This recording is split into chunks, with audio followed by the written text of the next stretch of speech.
Debate. Olá, amigos da Voz da Rússia, estamos começando mais um debate nos nossos estúdios aqui no Rio de Janeiro e vamos tratar mais uma vez sobre a situação da Ucrânia, envolvendo a região da Crimeia, que foi reunificada à Rússia, e a relação entre Rússia e Ocidente. E para conversar conosco está aqui em nossos estúdios o diretor do grupo Mir-Mid, Alexander Medvedovsky. Olá, Alexander, tudo bem? Tudo bem. E conversando por a gente diretamente de Porto Alegre, o professor da Audiplo de Relações Internacionais, especialista em leste europeu, Fabiano Melnichuk. Tudo bem, Fabiano? Tudo bem, é um prazer conversar com você e com o Medvedovsky. Bom, Fabiano, Alexander, durante a semana tivemos uma semana muito dinâmica envolvendo a situação da Ucrânia, de uma forma geral, e vários acontecimentos marcaram a semana, começando com um referendo no domingo e a posterior reunificação da região da Crimeia à Rússia, com as devidas sanções que o Ocidente aplicou e a Rússia, em contrapartida, respondeu. Primeiramente, Fabiano, como você avalia essa escalada de eventos durante a semana? Bom, Serguei, na verdade, eu avalio com uma certa preocupação a velocidade dos acontecimentos que têm tomado conta daquela região da Europa, né, na relação especificamente entre a Rússia e a Ucrânia. Eu vejo a anexação da Crimeia por parte da Rússia como sendo um futuro foco de tensão entre um regime mais pró-nacionalista ucraniano contra o governo russo. O meu ponto é o seguinte: nós tivemos um processo, a partir de novembro, que foi um processo que causou muito estrago na sociedade ucraniana, um processo de manifestações que, ao meu ponto de vista, eram legítimas em termos democráticos no início, mas que depois foram dominadas por setores extremistas da extrema-direita e do ultranacionalismo ucraniano.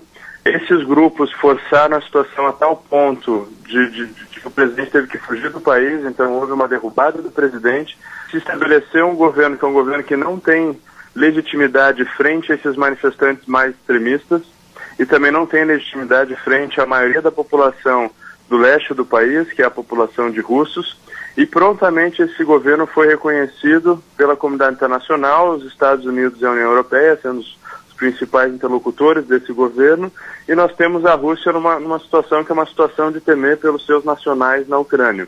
O que vem depois, né, foi o processo todo de anexação da Crimeia, que é um processo que, de fato, ele envolve o desrespeito do princípio da unidade territorial da Ucrânia, e isso é um problema que eu vejo, porque a partir dessa tomada de posição sobre a Ucrânia, pode haver um exacerbamento dos ânimos e pode haver o crescimento, em termos de apoio da população ucraniana do oeste, a grupos como Svoboda, que são esses extremistas que participaram da tomada de poder em Kiev.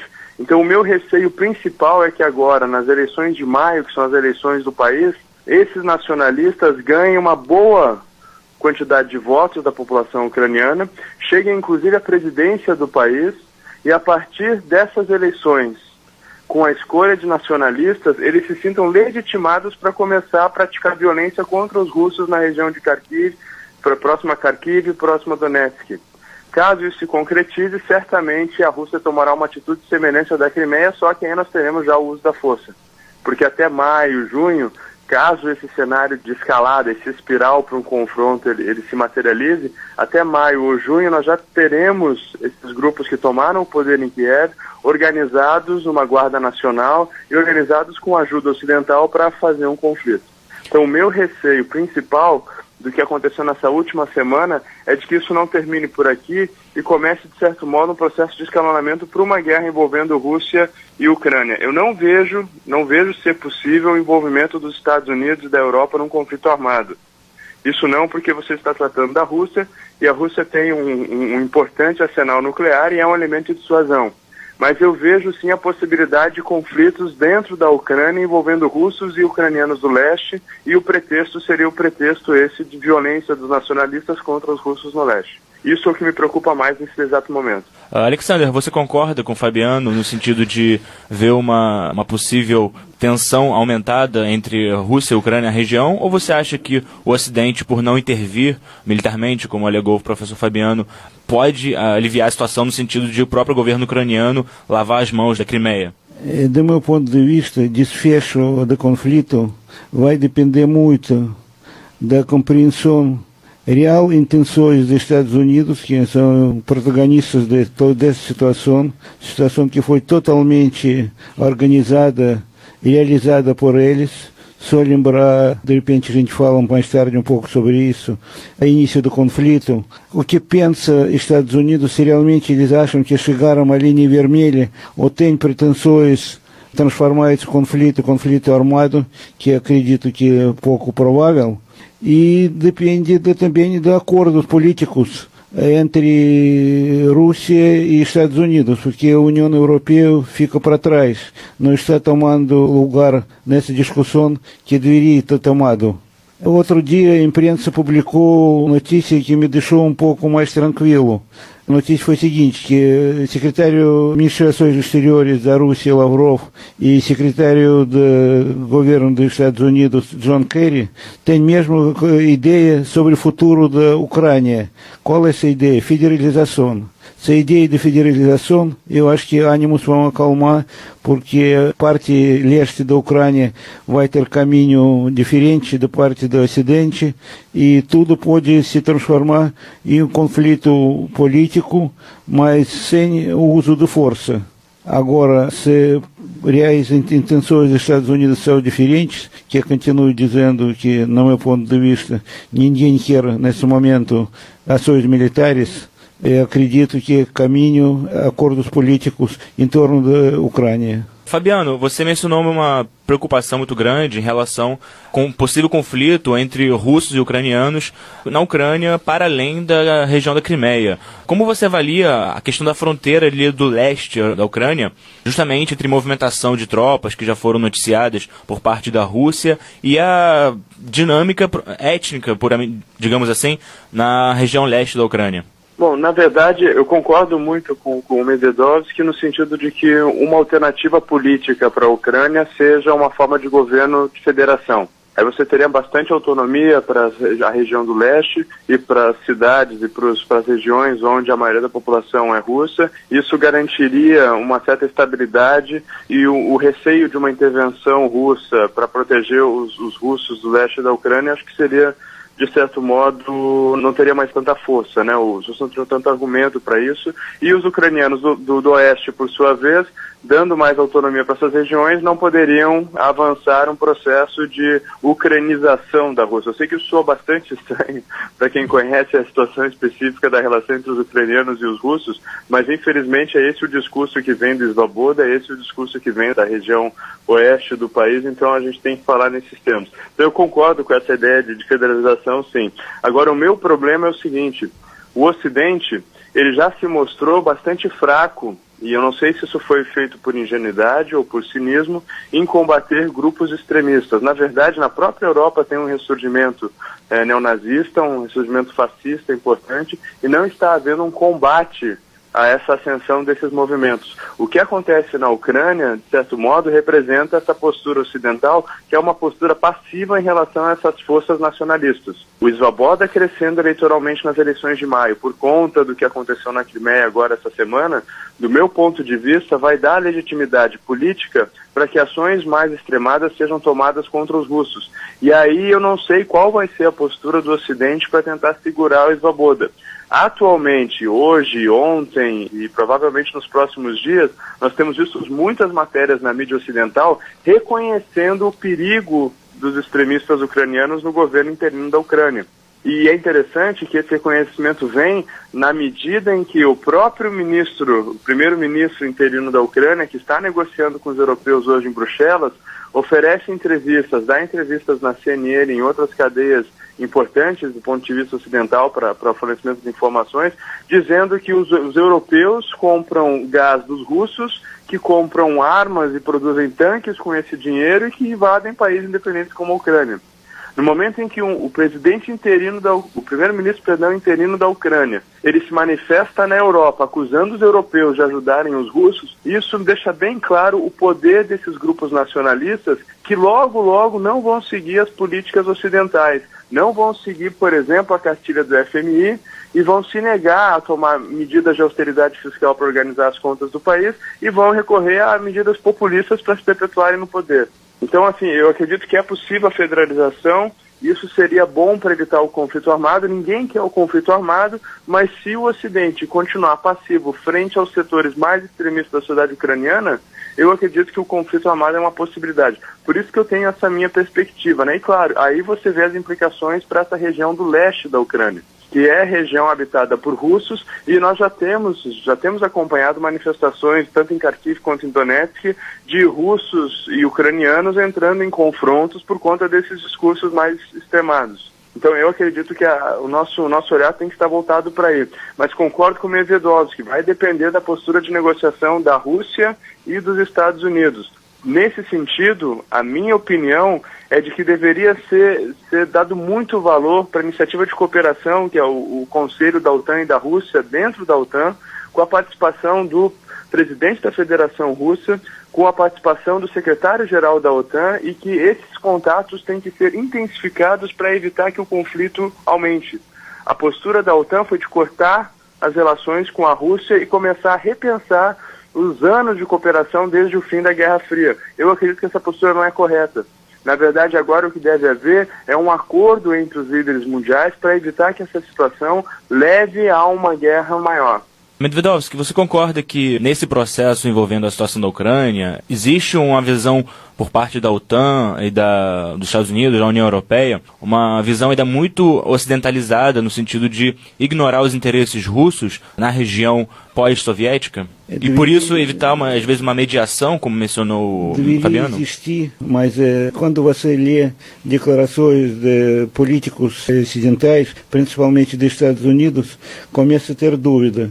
Por exemplo, outro dia, a Hillary Clinton, que pretende se candidatar a presidente dos Estados Unidos, saiu com declaração comparando o presidente Rússia com Hitler.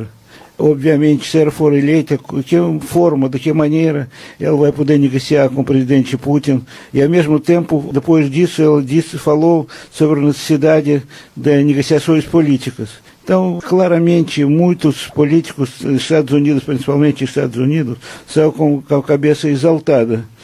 Mas eu tenho essa preocupação que o Fabiano tem. Só falta lembrar que quando começou o movimento popular na Ucrânia, em Kiev, quem foi primeiro a dar apoio e se fotografou junto com o pessoal da direita foi o famoso senador John McCain. Praticamente ele deu força a esse pessoal da direita. Do meu ponto de vista, ainda eu acho que o bom senso deve prevalecer, porque eu tenho dificuldade de aceitar a ideia que países como a Alemanha Ocidental, como a Alemanha, por exemplo, vai apoiar qualquer negociação, qualquer movimento militar perto das suas fronteiras. A própria Polônia, que está tentando falar cada vez mais grosso, sabe que forças de direita da Ucrânia já falaram várias vezes sobre a necessidade de avançar para a Polônia para pegar algumas regiões desse país. Então, eu, sendo otimista pela natureza, continuo achando que isso pode acontecer, mas muito pouco provável. Fabiano, você mencionou o perigo dos grupos nacionalistas de extrema-direita na Ucrânia, e isso às vezes fica um pouco nebuloso aqui no Brasil. Você poderia um pouco explicar melhor qual é a real interferência e o poder que eles têm no atual governo na Ucrânia? Bom, na verdade você tinha na Ucrânia, até o meados dos anos 2000, o Partido Nacional Socialista Ucraniano, que era um partido que tinha sua principal adesão em termos de eleitores na região oeste, a região de Lviv ou Lviv, dependendo de como você pronuncia. Esse partido, a partir de meados dos anos 2000, até por pressão externa, ele deixou de existir, se uniu com uma outra facção de direita e aí foi criado o Partido Svoboda. O Svoboda, um pouquinho antes das manifestações da Praça de Maidan, em novembro, alguns grupos de Svoboda criaram um setor, é um setor que foi bastante importante e foi responsável, né, pelo patrulhamento das ruas e pelas atitudes mais agressivas contra o governo do Yanukovych, que é o Pravi Sektor, que é o setor de direita. Atualmente, no governo interino da Ucrânia, tanto Svoboda quanto o Pravi Sektor, eles ocupam as pastas relacionadas à parte de defesa e segurança nacional. É como se você tivesse a espécie de um Ministério da Defesa ou a Secretaria da Segurança Nacional nas mãos desses partidos. Isso não é muito bom, porque o que esses partidos estão fazendo, que esses setores, né, da extrema-direita estão fazendo, eles estão pegando todos aqueles milicianos que participaram do levante em Kiev e estão incorporando eles no que eles estão chamando de uma força nacional ucraniana. O discurso deles é um discurso bastante agressivo contra os russos e contra os judeus. Eles são antissemitas e anti-russos. O discurso do Svoboda, e aí o Svoboda teve um apelo bastante forte na população oriental da Ucrânia em 2012, nas eleições parlamentares, o Svoboda recebeu 10% de votos. O discurso do Svoboda é de que é preciso limpar a Ucrânia. Quando você fala em limpar a Ucrânia num país que é marcado pela corrupção desde 91 até hoje, é marcado pela corrupção das suas elites, você pode ter uma interpretação que é a interpretação de transformar o trato da coisa pública mais transparente sem corrupção. Mas existe uma outra interpretação, e que o Svoboda não se cansa de repetir, que limpar a Ucrânia também significa limpar a Ucrânia de russos e de judeus. Isso é um problema bastante sério. E nós temos, por exemplo, agora que eles estão no governo interino, eles foram responsáveis pela lei que rebaixou o status da língua russa, que era uma das línguas oficiais do país, para não ser uma língua oficial do país, e eles estão agora tentando aprovar uma legislação no país que permite que as pessoas tenham armamento em casa para se proteger contra uma possível invasão de estrangeiros. Armamento, eu estou me referindo a fuzis e a coisas dessa natureza. O problema que eu vejo nesse discurso do Svoboda é que contra tanques e caças você não consegue praticar violência com um fuzil e se defender. Agora, contra minorias ou contra grupos que são taxados como sendo grupos que não pertencem à comunidade ucraniana, você pode utilizar esse tipo de armamento. E há um problema sério atualmente. A União Europeia está condicionando os empréstimos que ela pretende fazer para a Ucrânia para reconstruir a economia do país, está condicionando ao desarmamento dos grupos mais extremistas. Porque durante os acontecimentos que levaram à derrubada do Yanukovych, na região ocidental do país, no oriente do país, em Lviv, o pessoal do Svoboda, eles atacaram um paiol com armamentos do exército ucraniano e roubaram centenas de milhares de armas de grosso calibre, de fuzis, de metralhadoras, e espalharam essas metralhadoras entre os seus aderentes. O problema disso é o seguinte, esse pessoal está armado, esse pessoal pensa a partir de uma visão xenófoba, a partir de uma visão nacionalista, e eles podem a qualquer momento, de certo modo, atacar os seus inimigos, né, que eles consideram como sendo judeus e como sendo russos, e despertar uma reação russa. O Ocidente tende a olhar para esses movimentos e dizer, não, esse movimento é um movimento minoritário, não representa toda a sociedade ucraniana.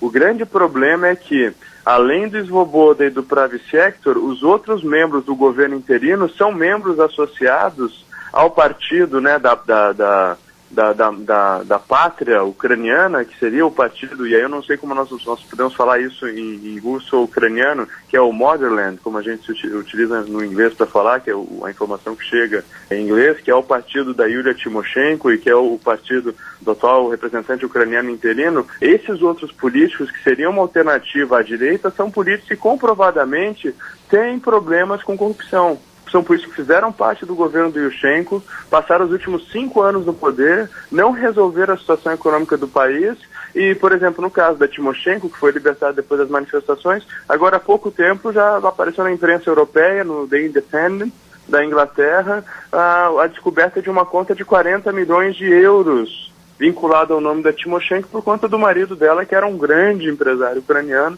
que é dono de uma série de bens na área de energia. Então, se você for pensar que o Svoboda é visto pelo Ocidente como não sendo importante, mas a alternativa que tem, e que tem o maior apoio da população, é uma alternativa corrupta, e a população está cansada da corrupção, eu pinto um quadro de que o nacionalismo extremista na Ucrânia tende a crescer. Perfeito. Fabiano e Alexander, eu acho que um dos assuntos que são muito importantes, um dos assuntos muito importantes a serem destacados também, principalmente para o público brasileiro, é que durante uma situação de crise na Ucrânia, que é um país ainda que a gente não conhece tão bem, existe uma guerra de informações muito forte. Alexander, como você avalia, nesse processo todo, a postura da mídia brasileira e a mídia ocidental de uma forma geral, na compreensão e a levada de informação sobre a Crimeia, sobre a Ucrânia, para o público? Em primeiro lugar, eu tenho que agradecer ao Fabiano pela explicação muito detalhada e sobre tudo que está acontecendo na Ucrânia. Nós temos que deixar muito claro para nossos ouvintes que o movimento que hoje domina o país é claramente pró-fascista. O movimento que tem como seu passado o movimento de Bandera, Stepan Bandera, que é um grande líder do movimento anti-russo e ao mesmo tempo anti-alemão durante o período da Segunda Guerra Mundial. Slogan fascistas, roupa que eles usam próxima à roupa fascista, não nacistas, sobre ideias políticas deles e limpeza étnica, Fabiano foi muito claro. Eu acho que nessa cobertura jornalística que está acontecendo no mundo, por incrível que pareça, somente poucos anos atrás, quer dizer, na memória dos russos, mas ano que vem o mundo vai festejar a data redonda, a final da Segunda Guerra Mundial. O mundo esqueceu por completo as consequências que aconteceu durante a Segunda Guerra. A imprensa mundial tem grande culpa disso. Ninguém está falando sobre o movimento fascista. Dirigentes políticos, principalmente dos Estados Unidos, fecham olhos naquilo que está acontecendo, acreditando que não vai acontecer nenhuma desgraça, chamando esse movimento pro-democrático, que não tem nada a ver com democracia. E a imprensa não contribui para a população do mundo entender isso. Entretanto, cada vez mais aparecem mais notícias e artigos de pessoas que têm bom histórico na vida política. Pouco tempo atrás foi publicada uma matéria muito interessante da Kissinger, vários outros políticos. No Parlamento Europeu, principalmente no Parlamento Alemão, vários movimentos de esquerda falam muito grosso com o chanceler Merkel por causa da falta de atenção dela no movimento antifascista. Resumindo, a imprensa mundial não está fazendo o seu dever de casa, mostrando ao público grandes perigos daquilo que está acontecendo na Ucrânia e real situação desse país. Fabiano, já encaminhando para o fim do nosso debate, você pode dizer brevemente como você avalia a atuação da mídia nessa guerra de informações? Eu concordo com o Medvedovsky, eu acredito que, de fato, é bastante parcial o modo como é feita a cobertura das fontes ocidentais. O que chega para nós aqui no Brasil, os jornais, os principais jornais brasileiros, eles compram notícias das agências, que são as agências que fornecem notícias para essas empresas, né, como a CNN, como o Washington Post, como outros jornais, ou mesmo a ABC News e outros jornais e outras redes de televisão do mundo afora. Então eu acho que é bastante parcial. Mas a parcialidade disso tem a ver, para mim, com um problema mais estrutural, que é o modo como nós no Ocidente olhamos para a Rússia. Isso é algo que eu venho batendo já há muitos anos, que eu tenho estudado a Rússia e tenho me defrontado com isso. Desde o tempo da Guerra Fria, a visão que se tinha da Rússia era uma visão totalmente idealizada a respeito de um império do mal que existia lá no leste da Europa. E atualmente o que me espanta é que quando eu vejo comentários de jornalistas e de analistas sobre a Rússia, parece que eles não estão olhando para a Rússia, eles estão olhando para a União Soviética. Eles não estão enxergando que a Rússia é um país completamente diferente, que o mundo é completamente diferente, que não existe mais um debate ideológico entre comunismo e capitalismo, e se esquecem de entender os pormenores das atitudes dos russos, da Rússia no mundo. Isso não significa dizer que todos os analistas têm que apoiar o governo do presidente Putin. Pelo contrário, se você quiser fazer uma crítica ao governo do Putin, você tem que conhecer o que está acontecendo na Rússia atualmente. E não apenas reproduzir jargões, ou mesmo tratar o governo da Rússia, a Rússia como um país e seus 140 e poucos milhões de habitantes, de modo desrespeitoso. O que, por exemplo, nós temos visto na imprensa são simplesmente reverberações de manifestações de políticos que têm um interesse muito claro em campanhas eleitorais em outros países.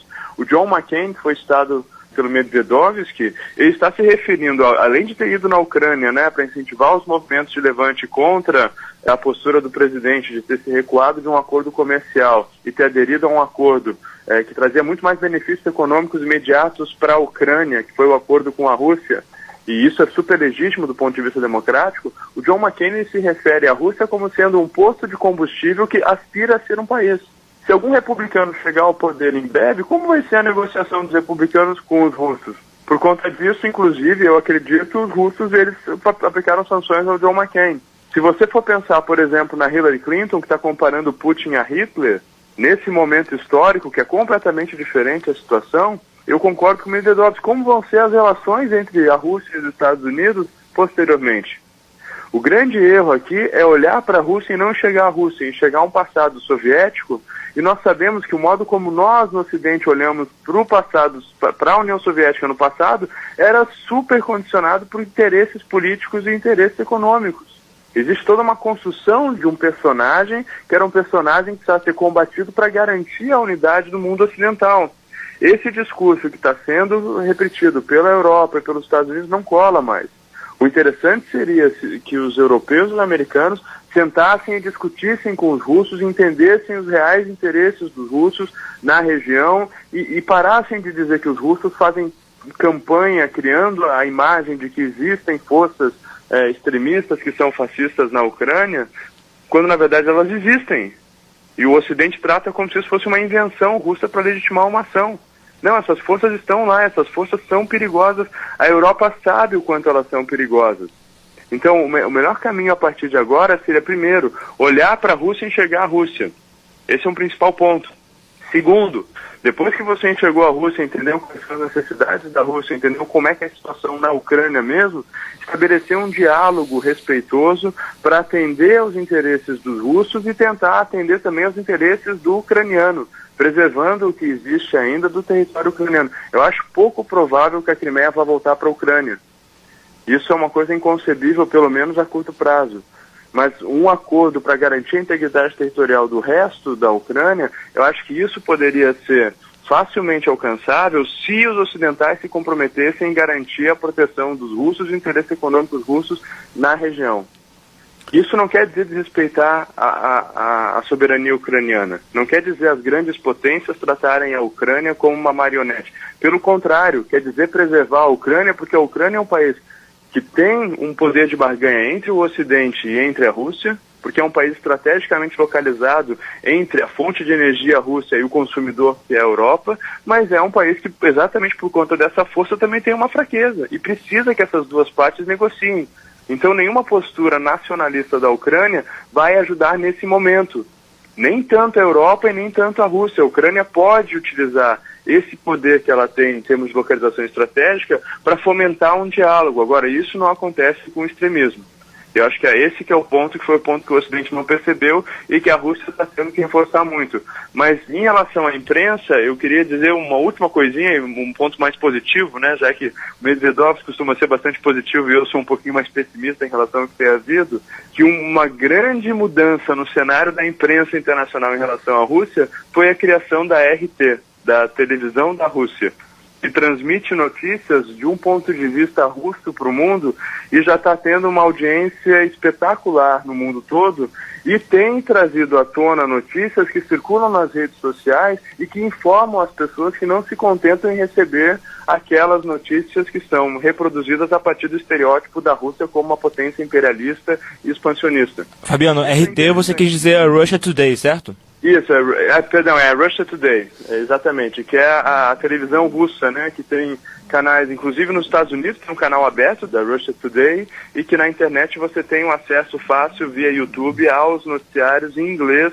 dessa emissora da Rússia. Isso é bastante importante porque isso difunde uma informação diferente e aí você força os meios de informação tradicionais a rebaterem aquilo que é dito pela emissora da Rússia.